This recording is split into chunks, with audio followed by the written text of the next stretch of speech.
NFL news from NFL.com. The trade deadline on Tuesday was filled with a flurry of noteworthy happenings, but what proved to be even more fascinating was what failed to materialize.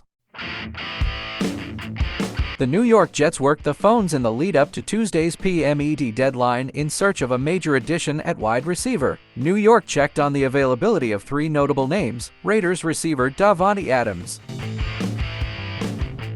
Buccaneers pass catcher Mike Evans, and Bengals wideout Tee Higgins. NFL Network insider Ian Rapoport reported Wednesday on the Insiders. The Jets were rebuffed on all three, and talks never progressed beyond an exploratory stage, per Rapoport.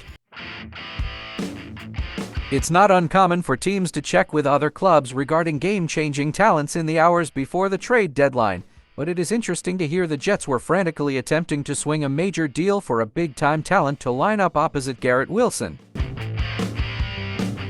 The Jets have scratched and clawed their way to a 4-3 record despite losing Aaron Rodgers, and apparently, they believe they have a good enough team to warrant making a splash by adding another weapon. The players they targeted all made sense. Adams is having a rough go in Las Vegas this season, which at least partially led to the late-night firings of coach Josh McDaniels and general manager Dave Ziegler, among others, with no path to prosperity in sight.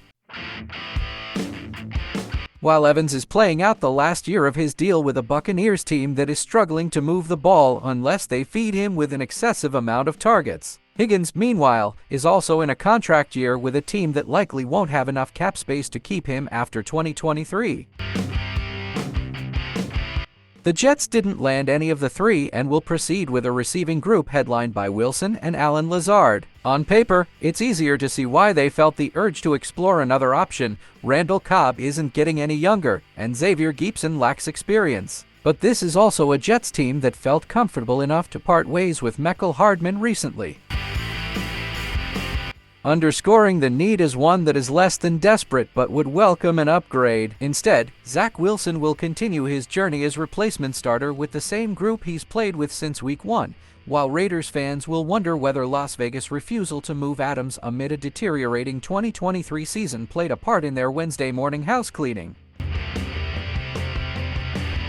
In conclusion, despite their 4-3 record and their belief in having a competitive team, the New York Jets were unable to make a major deal for a wide receiver before the trade deadline. They targeted players like Davante Adams, Mike Evans, and Tee Higgins, who all made sense as potential additions. However, talks with other teams never progressed beyond an exploratory stage, and the Jets will continue with their current receiving group led by Garrett Wilson and Allen Lazard. While this need for another weapon is not desperate, it would have been a welcome upgrade for the Jets. Meanwhile, the Raiders' decision to keep Adams despite their struggling season may have played a part in the team's recent staff changes.